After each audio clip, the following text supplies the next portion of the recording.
In The Walking Dead's first episode, Rick Grimes rides a horse into Atlanta and finds it empty. Just empty, he thinks at first. There are abandoned cars. There is silence where there should be noise. There are military vehicles at the intersections, no soldiers in them. The horse is nervous. Atlanta is a city of roughly 500,000 people, and in every direction, nothing is moving except the wind. And then the walkers find him. They come from everywhere at once, from between the cars and out of doorways and around corners, converging from multiple directions simultaneously, a mass that builds and builds until there is no way through any gap and no direction that does not lead into more of them. Rick barely escapes with his life. The horse does not survive.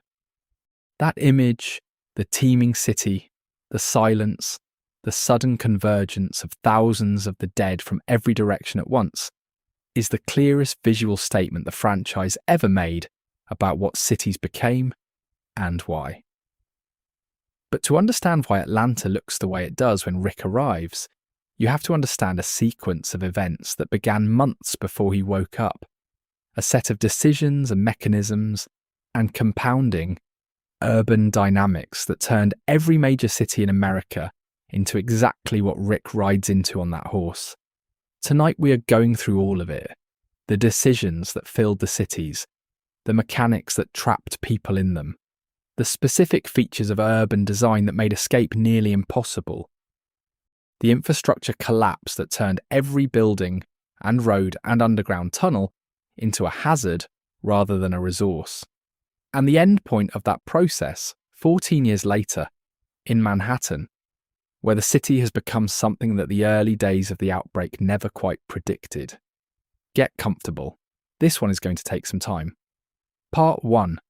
The decision that condemned every city. The wildfire virus was identified by the CDC in April 2010. By late August of that year, the outbreak was accelerating beyond anything that local law enforcement could contain. At that point, someone in the chain of government authority made a decision about public communications. They decided to tell the civilian population to go to the cities. The broadcast went out across every channel: radio, television, emergency alerts. The message was consistent across markets. Proceed to designated safe zones in major urban areas: Atlanta, Los Angeles, Philadelphia. The government was mobilizing resources there. Help was coming. The cities were where you needed to be. From a pure crisis management perspective, the logic is defensible. Cities have the highest concentrations of hospitals, the densest networks of emergency services, the most direct access to National Guard staging areas, and the most existing infrastructure for feeding, housing, and treating large numbers of people in a short time. When you have a crisis and you need to protect as many people as possible, as quickly as possible, you move them toward your existing capacity. You do not ask small rural hospitals to handle mass casualties when you have major urban medical centres within driving distance of most of the population. But the decision had an effect that the people making it did not account for, because they were working from a model of the crisis that was incomplete in the specific way we discussed in the military script. They did not know that the dead rose from every death, regardless of cause, regardless of location, regardless of proximity to anyone who had been bitten. The wildfire virus was already in everyone. Every person who died in the coming days and weeks would become a walker. The question of where those people died would determine where those walkers were, and the government had just told everyone to die in the cities. Not intentionally, not with any understanding of what they were doing, but the effect of the broadcast was precisely that. Hundreds of thousands of people who might have died quietly in their homes in the suburbs, in small towns, in rural areas, where any resulting walkers could have been managed by neighbours with space and resources, instead converged on the cities. They came by car, by bus, by foot. They arrived sick, some of them. They arrived frightened, all of them. They arrived in numbers that overwhelmed every safe zone the military had established, and they brought the wildfire virus with them, concentrated into the densest possible human environments, at the exact moment when the virus was crossing the threshold from manageable crisis to unstoppable cascade. The government's public communications were not the only cause of what happened to the cities, but they were the ignition event that turned a bad situation into an irreversible one. Every major American city absorbed a massive influx of refugees in the days before and during the initial military deployment, and that influx supercharged the very dynamic that was already making cities more dangerous than any other environment in the Walking Dead world. Part 2. The population density multiplier. There is a concept in epidemiology called the basic reproduction number, the average number of new infections one infected individual generates in a population with no immunity to the pathogen. The higher the reproduction number, the faster a disease spreads, and the harder it is to contain. One of the most significant factors affecting the reproduction number of any infectious disease is population density. The closer together people live and move, the more contacts each infected individual has, and the faster the disease moves through the population.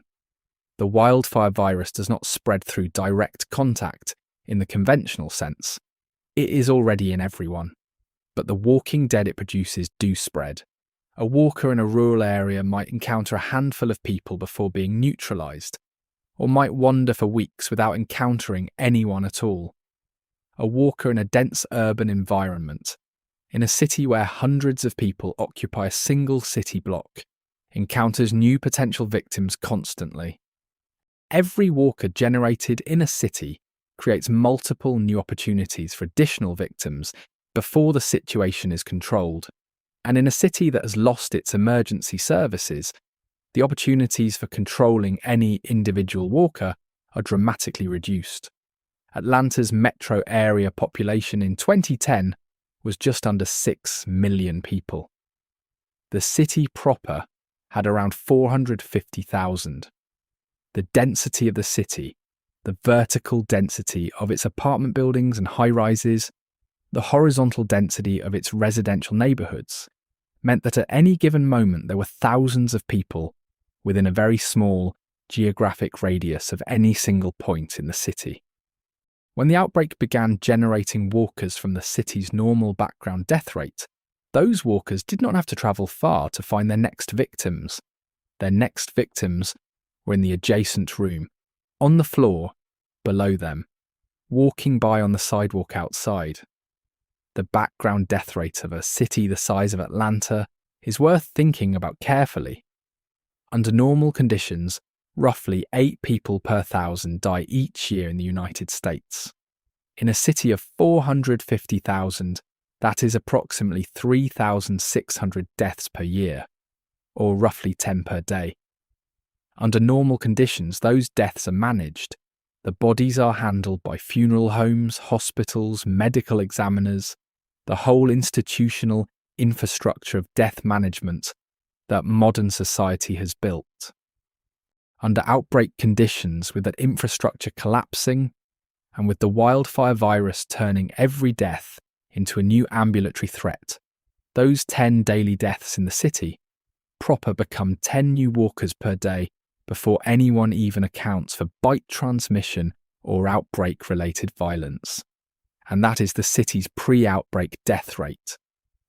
As conditions deteriorate, as violence increases and illness spreads, and accidents multiply because no one is managing the infrastructure, the death rate rises and the pace of walker generation rises with it.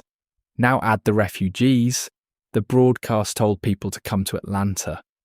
Hundreds of thousands of people from the surrounding region converged on the city in the days of the outbreak. Each of them brought the virus with them, dormant but present. As conditions in the city deteriorated and people began dying from walker attacks, from illness, from dehydration, as the water systems failed, from the accumulated violence of a collapsing city, each of those deaths added to the walker population.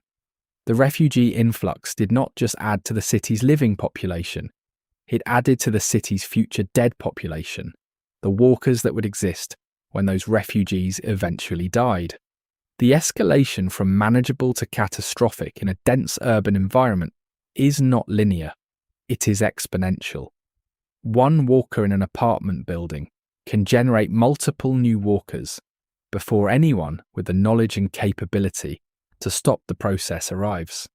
Those new walkers can generate more. The building becomes uninhabitable before residents fully understand what is happening, and the walkers from that building spill out into the street, where the population density of the street means the process continues without pause. This is why Atlanta fell so fast. Not in weeks. In days. The fandom wiki notes the city was overrun within a span of a week once conditions reached their tipping point. That speed is not a dramatic exaggeration. It is the logical result of exponential spread in a population density that gives each new walker immediate, constant access to new victims in an environment where the institutional response was already overwhelmed, and the communications about what was actually happening were still being carefully managed to prevent panic. The suburbs and the countryside were different in this specific and crucial way. Lower population density meant each new walker was less likely to encounter a new victim quickly. It meant there was more time and space for people who understood the threat to neutralise individual walkers before they generated additional ones. The farms and small towns that survivors like Herschel Green had built their lives around were not inherently safer because they were nicer places to live. They were safer because the exponential math worked differently at lower densities. One walker in a field is manageable. One walker in a city block is the beginning of a cascade. The show makes this comparison implicitly across its early seasons. Season 1 in the city is about surviving overwhelming odds in an environment that has already been lost. Season 2 on Herschel's farm is about managing a contained threat in an environment that has not yet been lost and might potentially be held. The farm's walker problem is serious but discreet. Specific walkers in the barn, a specific perimeter that can be patrolled, a specific community that can coordinate its response. The city's walker problem was never discreet. It was systemic from the beginning, a consequence of density so high that every new death was immediately adjacent to new potential victims, in a context where the institutional response was always too slow and too thin to match the speed of the problem. Part 3. The gridlock trap. The government told people to go to the cities, and then as the cities began to collapse, the same people who had followed that advice tried to leave, and the road stopped working. The Interstate 85 corridor into Atlanta became gridlocked in the early days of the outbreak, as both the military's martial law enforcement and the civilian evacuation traffic converged on the same roads from opposite directions. People trying to get into the city collided with people trying to get out of it. Military convoys needed the roads clear to move equipment. Civilian vehicles needed the roads to evacuate families. Refugees on foot needed the shoulders of the roads. The whole system clogged and froze, and the people trapped in it, people in cars that were not going anywhere, people with nowhere to run, became exactly the kind of stationary, enclosed, noise-generating targets that walkers converge on most effectively. Cars in gridlock are noisy even when they are not moving. Engines idling, horns, people shouting, music from car stereos, the vibration and mechanical sound of thousands of vehicles in proximity. Every one of those sounds was an acoustic attractor in the specific sense that Part 5 covers in more detail. The gridlocked highway became both a trap for the people on it and a beacon for every walker within acoustic range of it. The highway deaths came not from a coordinated walker attack, but from the accumulated pressure of walkers drawn by the sound, moving toward the concentration of stationary noise-generating metal boxes over hours and days until the people trapped inside them had nowhere to go. The highway that Rick's group passes in Season 2, the graveyard of vehicles stretching as far as the eye can see in both directions, is not an exaggeration of what happened. It is a portrait of a specific and entirely predictable failure mode. Every major city in America has a finite number of road connections to the surrounding region. Those connections have finite capacities. When the entire population of a major city attempts to use those connections simultaneously, and when the traffic management infrastructure that normally regulates the capacity has collapsed, the result is gridlock. Not temporary gridlock that clears when the accident is moved. Permanent gridlock.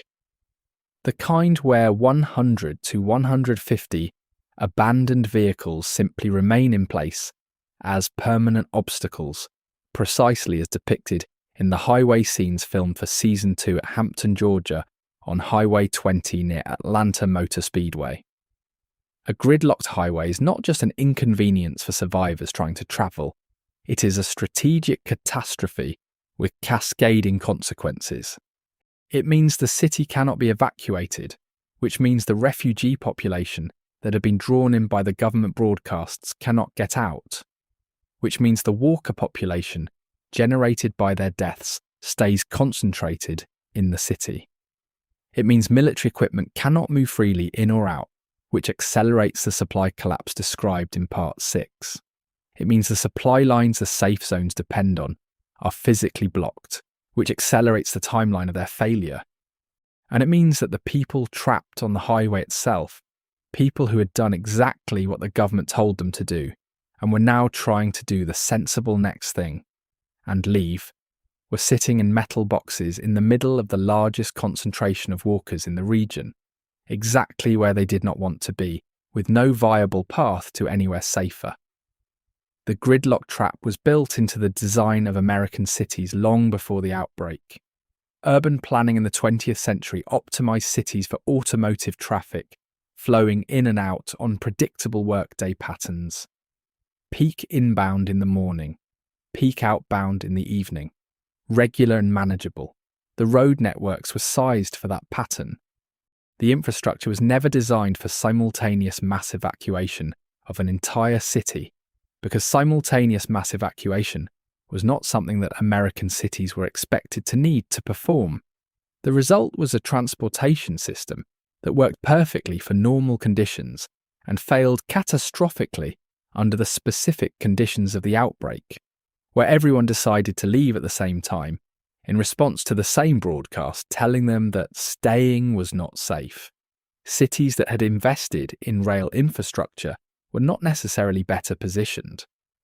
Subway systems, which might theoretically have offered an evacuation route independent of road gridlock, presented their own problems that would become apparent only later as the underground dimension of the city's failure became clear.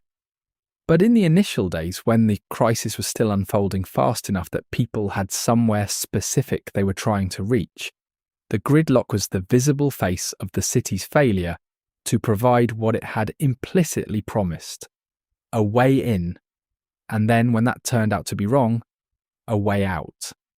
The cars on the Season 2 highway tell this story in their specific, wordless details. They are facing in multiple directions. Some are on the shoulder, some have rolled into ditches. The supplies scattered around them suggest people who stopped long enough to rummage through what others had abandoned, or who abandoned their own vehicles with everything still inside. These are not the cars of people who made an orderly decision to leave their vehicles. These are the cars of people who ran from something that had arrived faster than the gridlock had cleared. Part 4. The building problem. Cities are not just dense in terms of the number of people per square mile, they are dense vertically. A single apartment building in Atlanta or Manhattan might house hundreds of people in a structure that occupies the same footprint as 2 or 3 suburban houses. That vertical density, which is one of the features that makes cities economically and socially productive in normal times, became one of the most dangerous characteristics of urban environments in the Walking Dead world. Consider what happens when the wildfire virus begins generating walkers in a 10-story apartment building. A resident on the 5th floor dies from illness or injury or any of the normal causes of death. They reanimate. They are now a walker in an enclosed space with limited exits and hundreds of neighbours in immediate proximity. The building's design, optimised for housing as many people as possible in a small footprint, has created a contained environment in which one walker has nearly unlimited access to new victims. Stairwells are choke points. Elevators become non-functional almost immediately when power fails. Corridors are narrow. Emergency exits are few. The features that make a high-rise building manageable as a housing environment, the shared infrastructure, the concentrated population, the controlled access points, become the features that make it impossible to clear once walkers are inside. A walker that would be easy to neutralise in the open air of a suburban street becomes extraordinarily dangerous in the corridor of an apartment building, where its movements are channelled, where the noise it generates bounces off the walls and attracts other walkers from adjacent floors, where a survivor trying to reach an exit has to pass the walker rather than simply going around it. This is not a problem unique to residential buildings. Office towers, shopping malls, hotels, hospitals, all of the large enclosed structures that define the urban environment create the same dynamic. They are environments designed for human beings who behave in predictable, institutional ways, and they become death traps when populated with something that does not respect the institutional logic they were designed around. Shopping malls deserve particular mention because they played a specific role in the early days of the outbreak across multiple American cities. Large, easily identifiable, widely known to the civilian population, malls were natural gathering points for people looking for somewhere to shelter with others. They had food courts, pharmacy departments, clothing stores, hardware sections in many cases. They were, from a pure resource inventory perspective, among the most well-stocked buildings in any suburban or urban area. The problem, which would have been immediately visible to anyone with knowledge of what the virus actually did, is that a shopping mall is essentially the perfect walker factory. Enormous enclosed space, limited exits, thousands of people in proximity. A food court full of people under stress, some of whom were already sick with whatever illness had sent them fleeing in the first place, becoming walkers inside the building faster than anyone could track or manage. The Season 2 flashback of Shane at the high school, where a massive herd has assembled comprising what appears to be FEMA and military personnel, as well as civilian survivors who had been sheltering there, tells this story at the level of a specific building. The school was a natural gathering point. It had a gym that could hold many people. It had a cafeteria. It had fencing around its athletic fields that gave the impression of a perimeter. And it became a death trap for the same reasons every urban gathering point became a death trap. The people inside it were already infected, and they died and turned inside it. And the people who should have been managing those deaths did not know to do so, and the building that seemed like safety became instead the origin point of one of the largest walker concentrations in the Georgia countryside. The hospitals are particularly notable. Walking Dead hospitals, whether Grady Memorial in Atlanta or the various medical facilities depicted in Fear the Walking Dead's Los Angeles, are among the first buildings to become completely unrecoverable. This is in some ways ironic, because hospitals were supposed to be the answer to the crisis. They were supposed to be where the sick were treated and the injured recovered. Instead, they became among the most concentrated generators of new walkers in the early days, for the most obvious reason. Sick and injured people die in hospitals more than almost anywhere else. Under normal conditions, those deaths are managed, the bodies handled with appropriate care and ceremony. Under outbreak conditions, each of those deaths created a new walker inside a building that was already under enormous pressure, already short of staff who were themselves becoming sick, already surrounded by more patients than it could handle. There is also the question of the buildings themselves as long-term hazards. In the years after the outbreak, the structures of major cities do not simply stand empty and inert. They decay. Roofs develop leaks, supporting structures corrode. Water infiltration damages foundations. Windows break and allow weather in.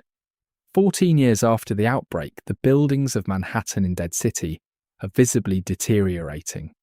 Facades shedding material, structures compromised by years of weather exposure, without maintenance. Some buildings leaning or partially collapsed. The decay is not uniform. Some buildings are more structurally robust than others. But the direction is consistent. The urban built environment is in the process of returning to nature, and that process creates new hazards for any survivor attempting to use those buildings.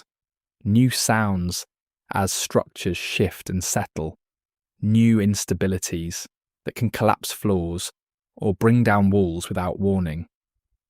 Grady Memorial in Season 5 is a portrait of what happens when a small group of people manage to hold a fragment of a hospital against this pressure for several years. They manage it by making every person under their authority pay for their continued presence in labour.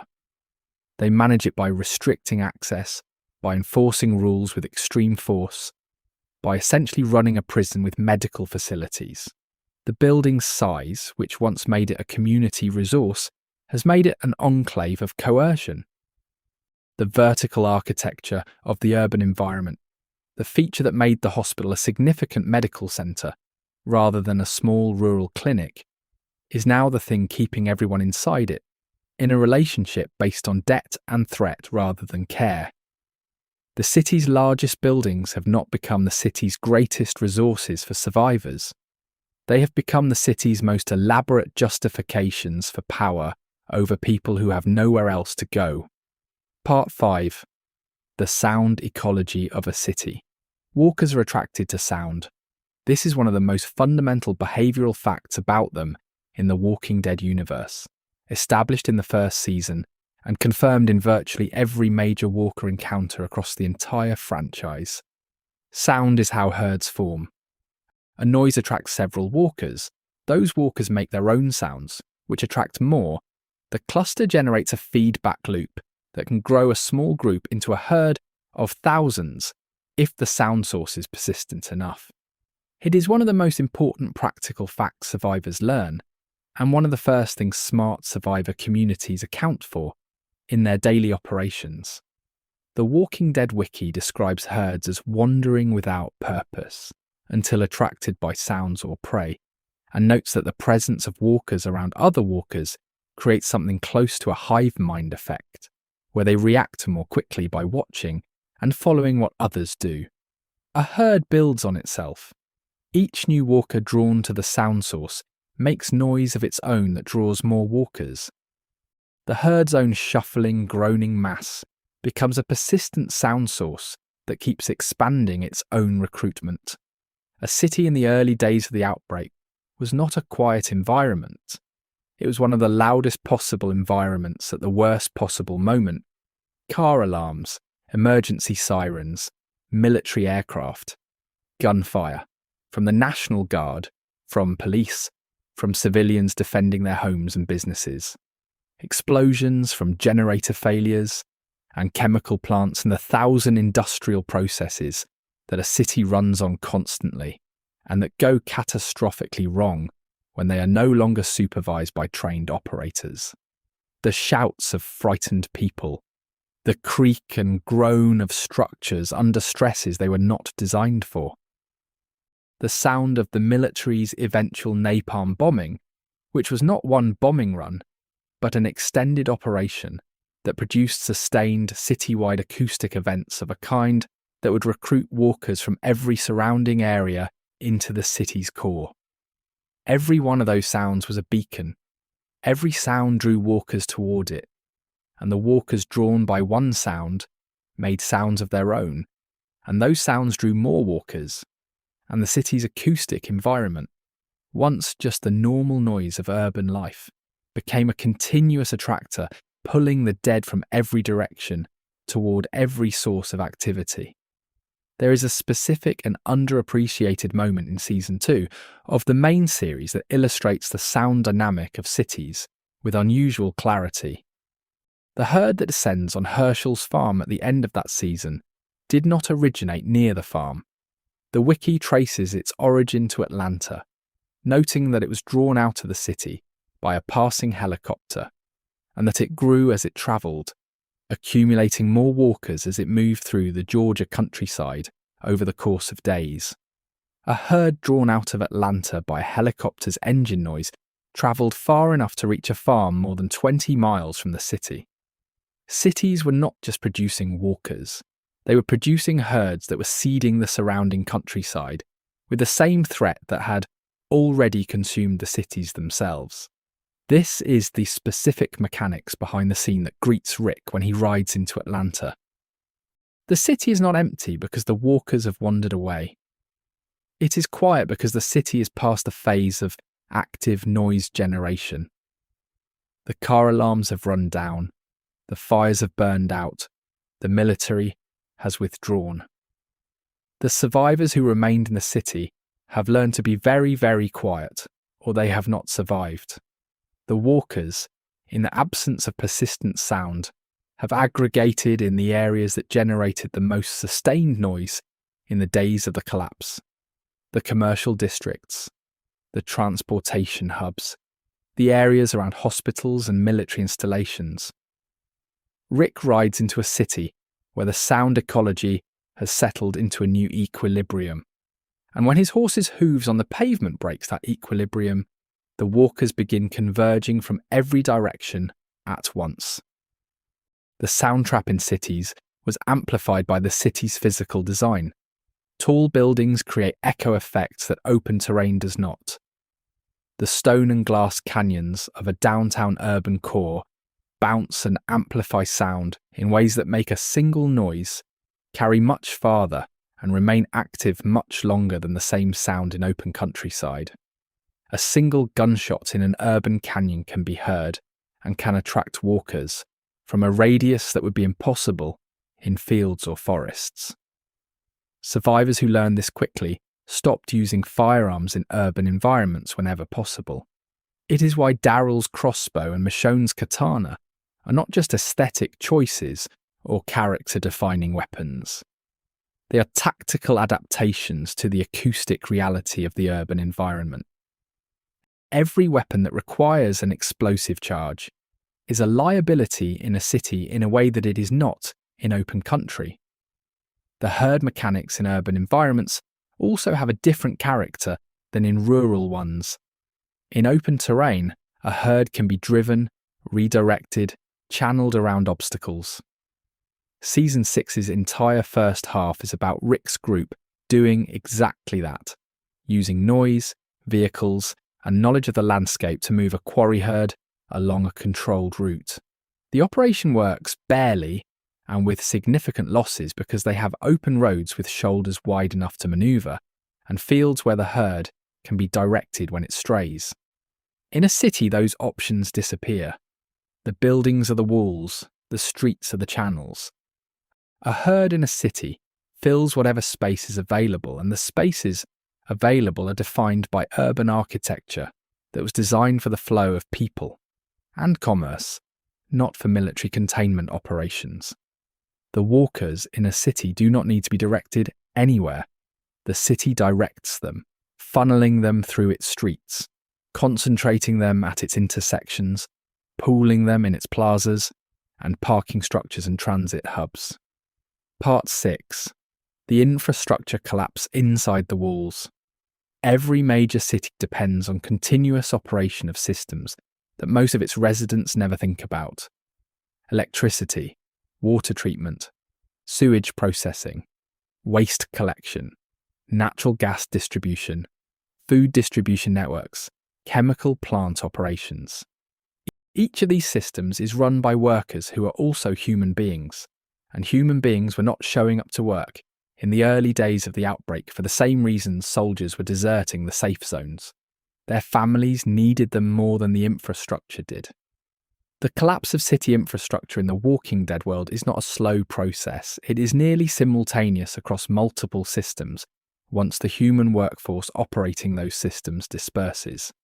And the consequences of that simultaneous collapse are compounding and catastrophic in ways that individual failures would not be. Water treatment plants require continuous operation to remain functional.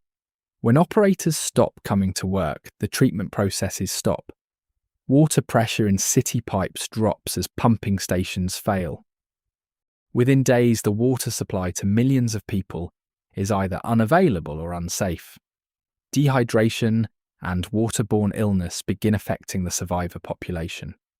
People who are surviving the walker threat begin dying from causes that would have been entirely preventable with functioning infrastructure, and each of those deaths adds another walker to the city's population. Natural gas lines running beneath city streets were not designed to be shut down suddenly. When pressure regulation fails, gas can build up in enclosed spaces.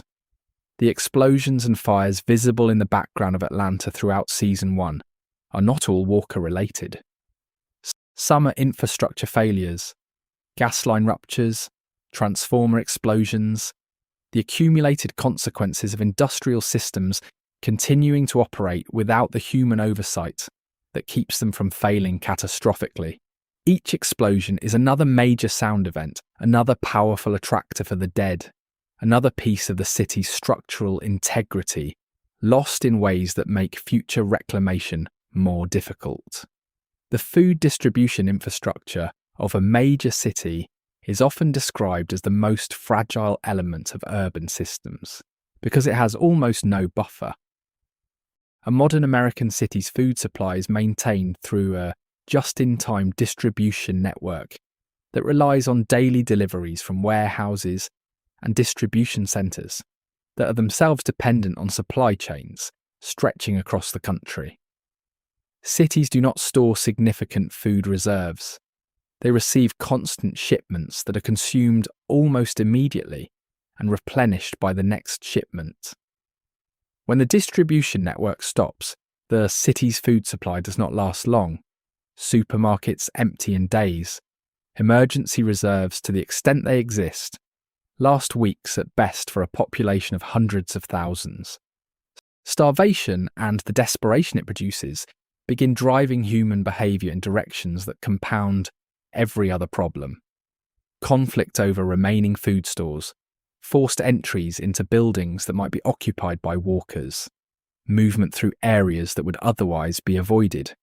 The power grid goes down in cities as it does everywhere, but urban power failures have specific consequences that compound the other problems in uniquely urban ways. Elevators stop working, leaving people trapped in high-rise buildings with no means of descent except stairwells that may be occupied by walkers. Medical equipment in hospitals fails, converting the city's primary survivor resource into a building full of patients who cannot be treated and who will die and reanimate. The refrigeration that kept the city's enormous food supply from spoiling stops functioning, creating a massive public health hazard that urban density concentrates. The communications infrastructure that depends on powered repeaters and cell towers begins to degrade, cutting communities off from each other and from any remaining institutional authority. And then there is the water that does not drain.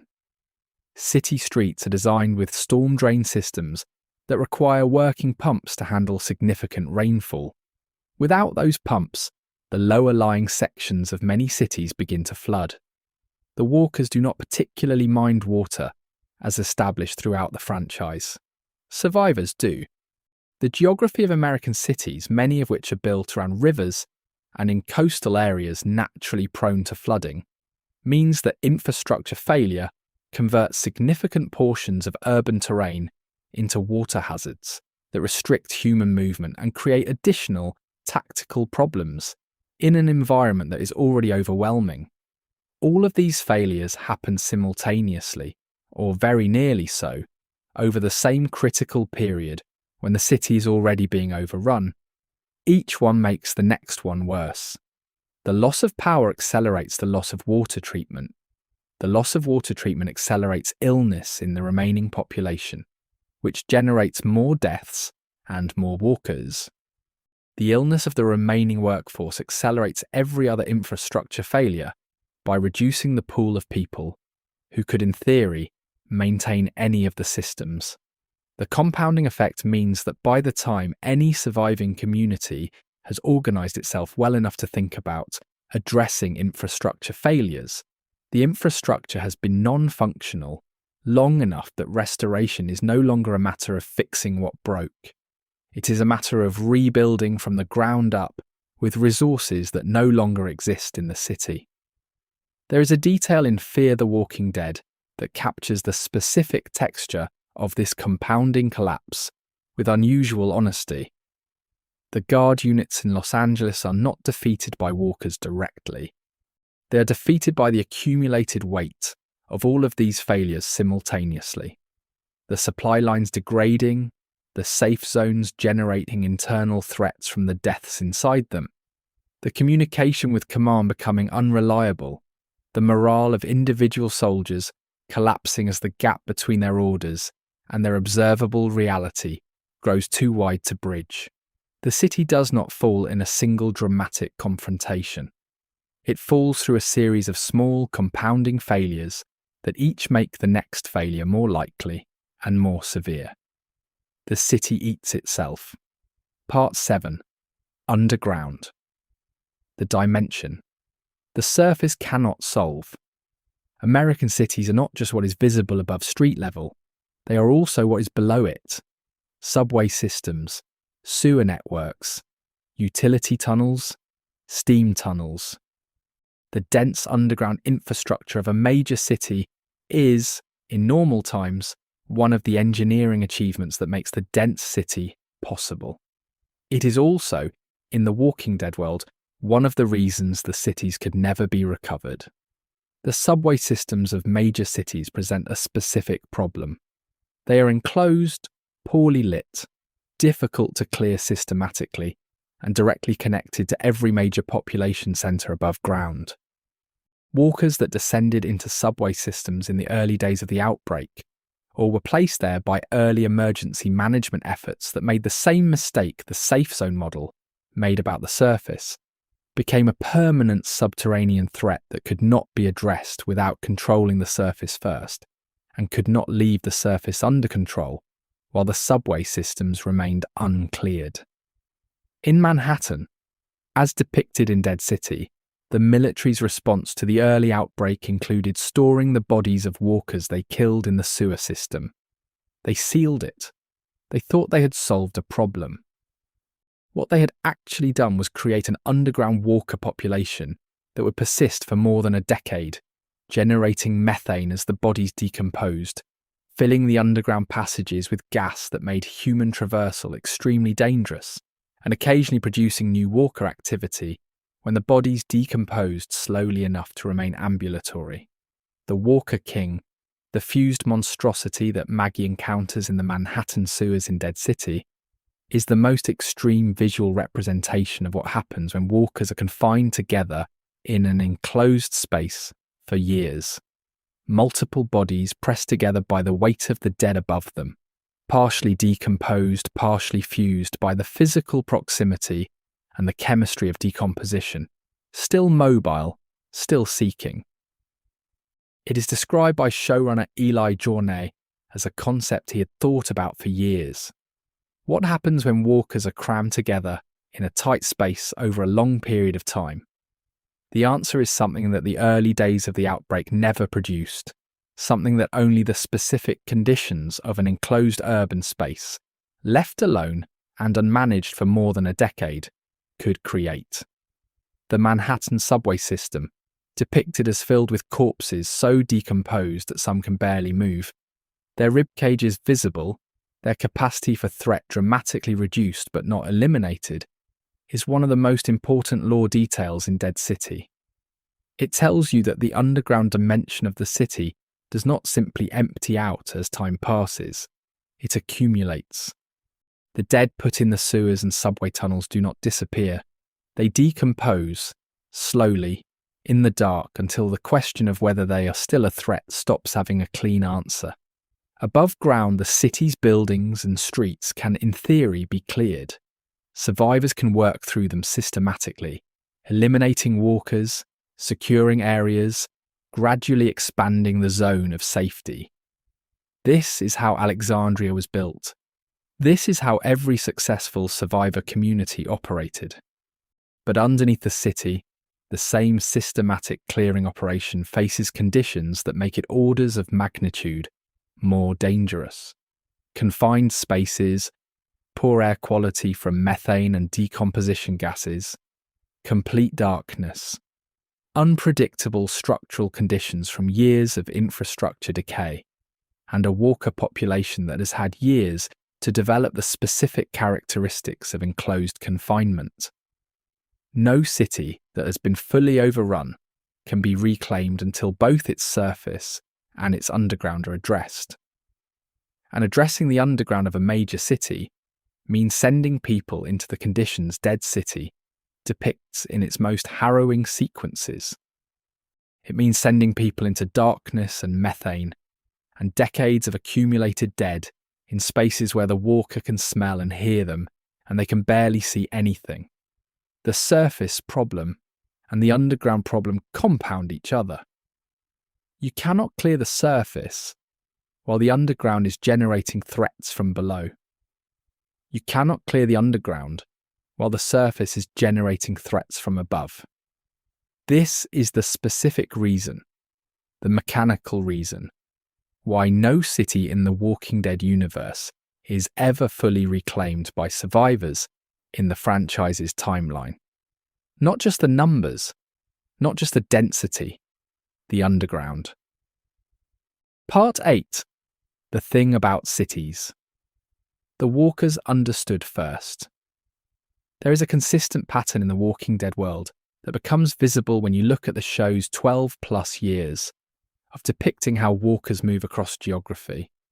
Walkers congregate in cities and disperse in the countryside. Not because walkers make geographic decisions in any intentional sense, but because the environmental conditions of cities and the environmental conditions of rural areas interact differently with the behavioural mechanics of the dead. Cities have continuous sound generation, even in their depleted state.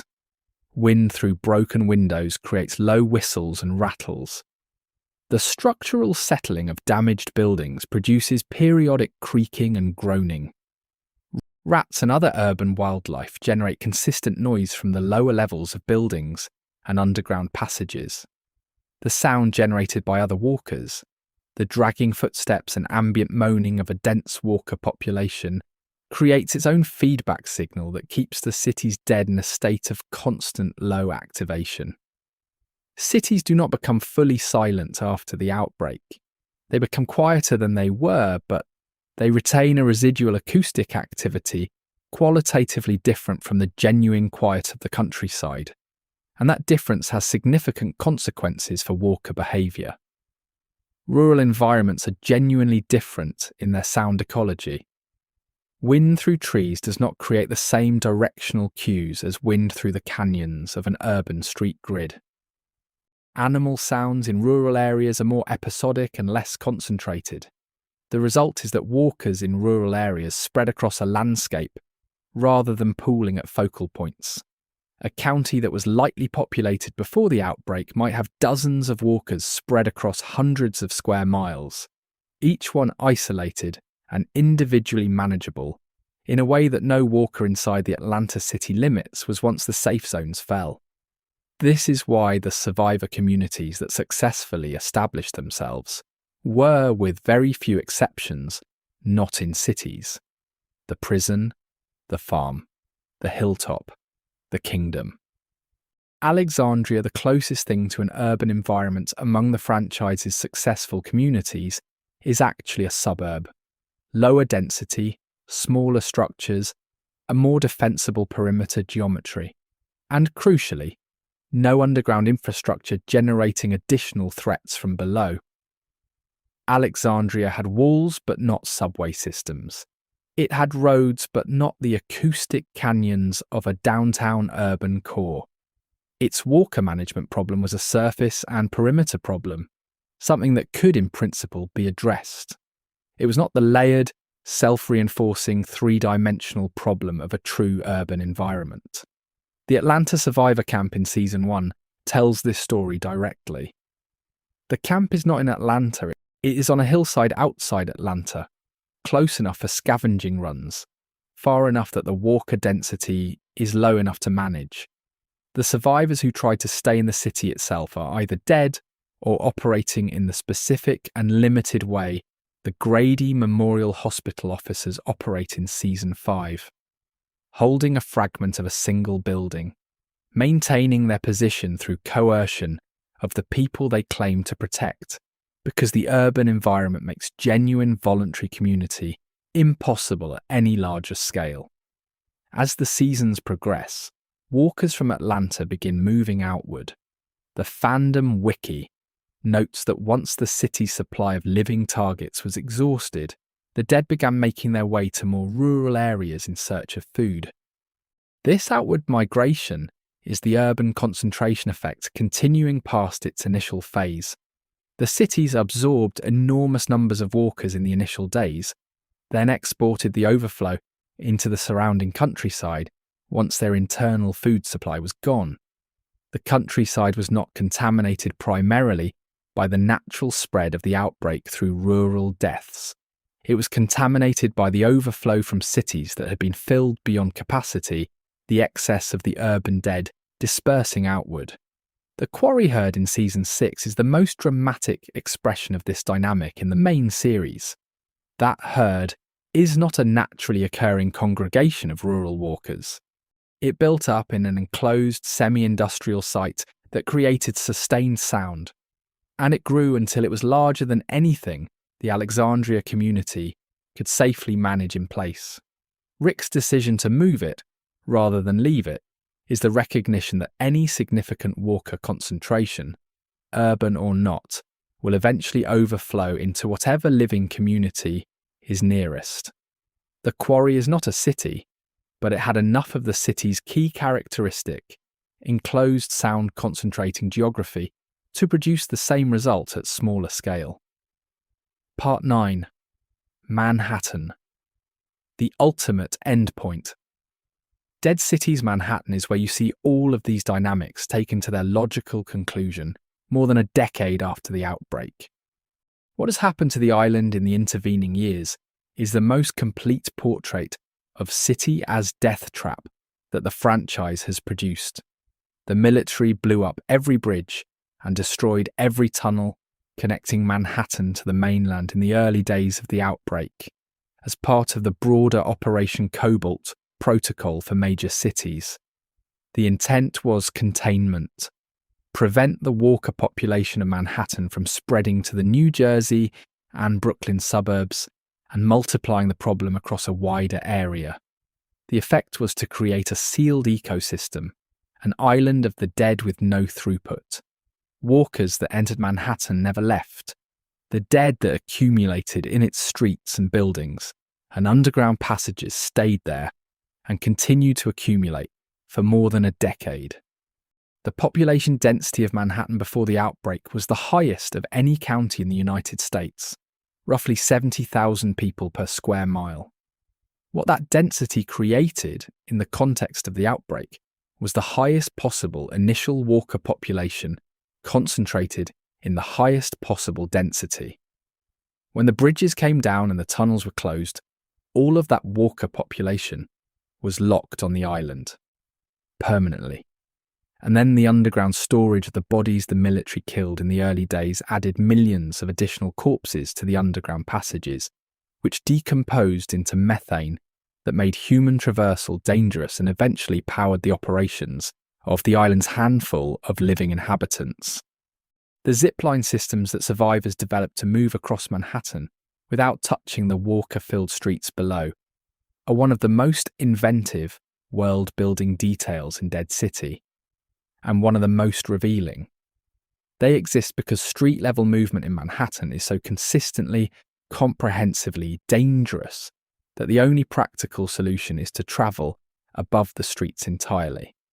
The city's vertical architecture, its skyscrapers and high-rises, which in normal times made Manhattan the most productive real estate in the country, have become the infrastructure of a completely different kind of city, one where human beings live in the upper floors and travel between buildings on ropes while the dead fill the spaces below. This is not an adaptation, it is a concession. The survivors in Manhattan have not reclaimed the city.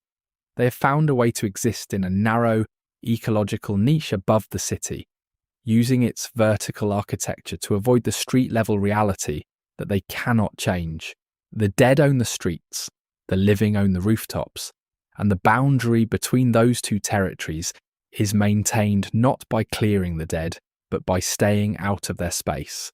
The methane economy that the Croat establishes in Dead City is the franchise's most direct statement about what cities eventually become in this world. The dead bodies stored in the sewers, the decomposition process that has been proceeding for more than a decade, have produced enough methane to power a faction's operations. The city, which once derived its energy from the national electrical grid, now derives energy from its own dead. It has become self-sufficient in the most terrible sense.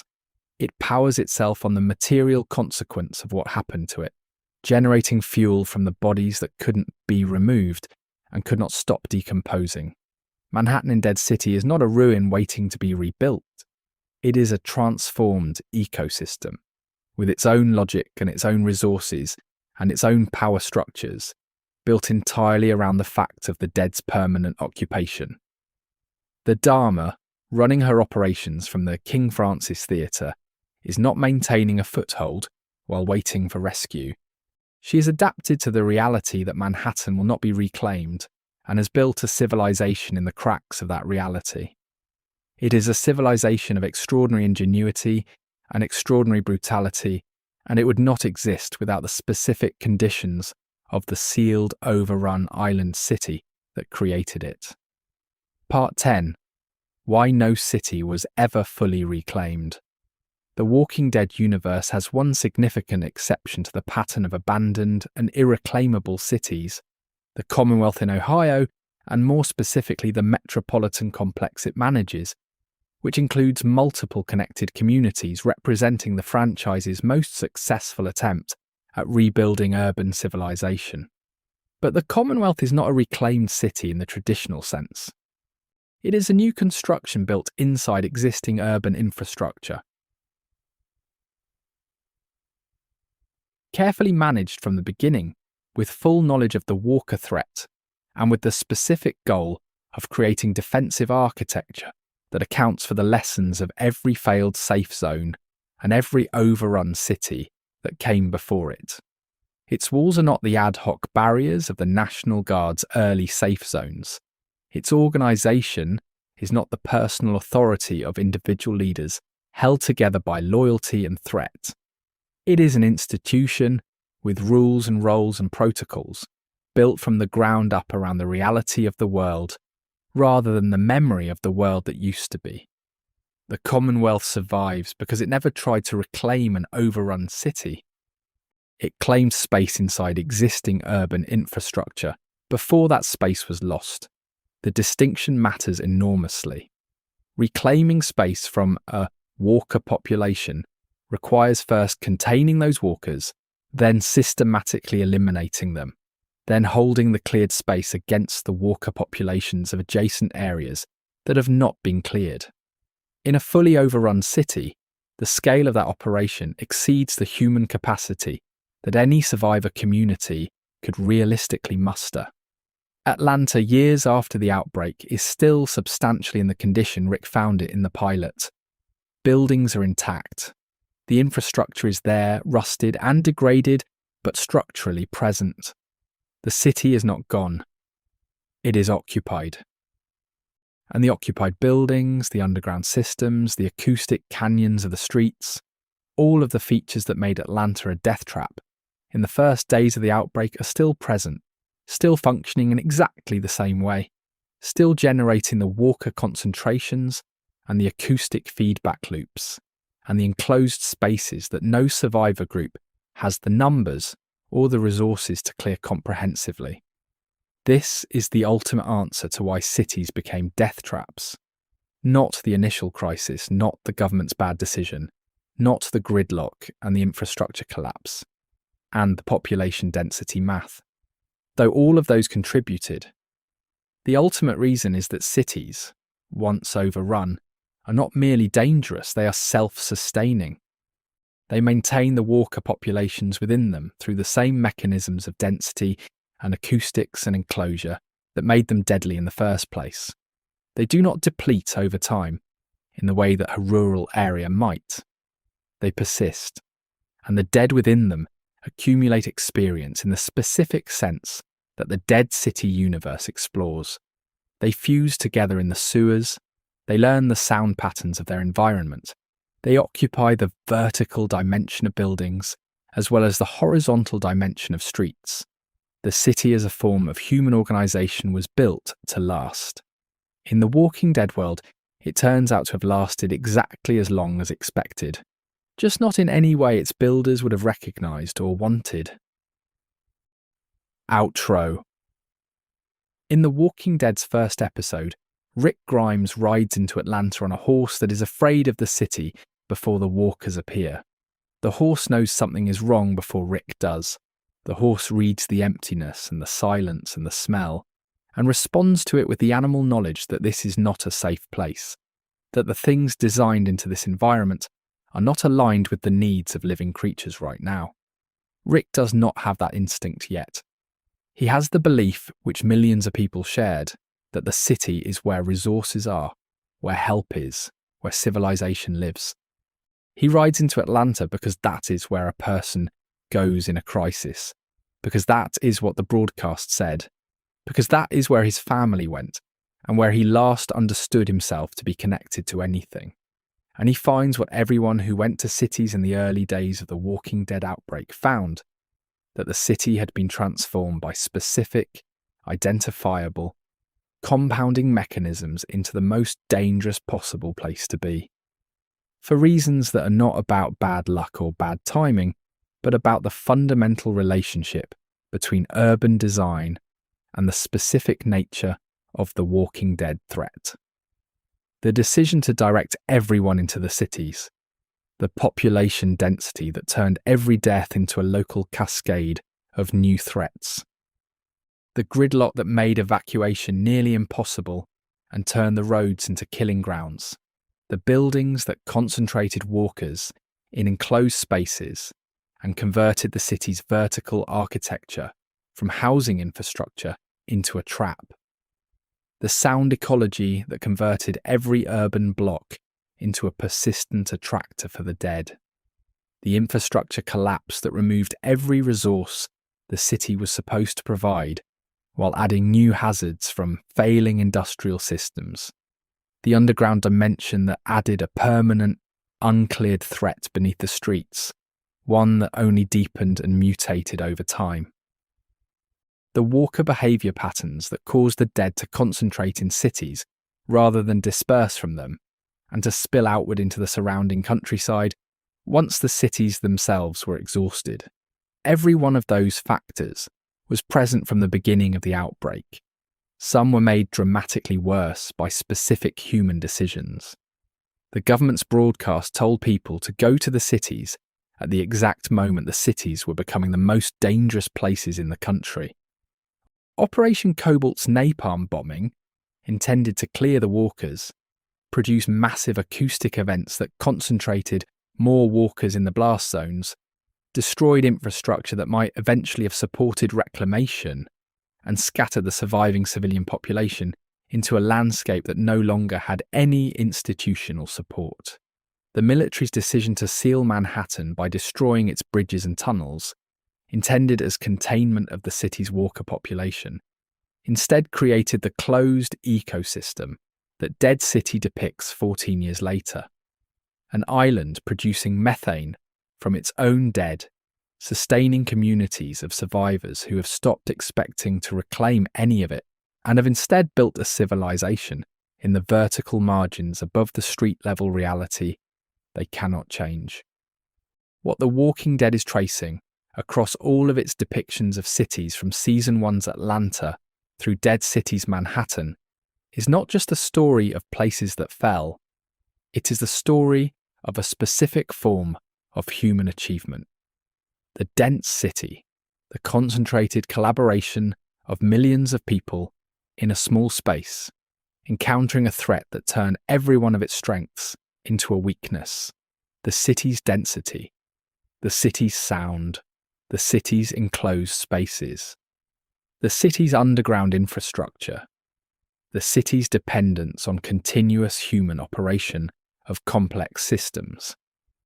Every feature that made the city the highest expression of human organizational capacity in the pre-outbreak world became, under the specific conditions of the wildfire outbreak, an amplifier of the threat.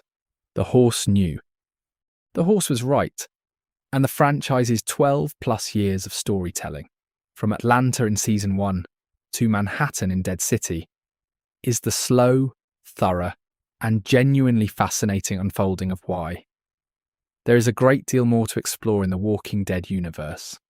The lore goes as deep as you want to take it, and we will keep going. For now, that is enough for tonight. Get some rest.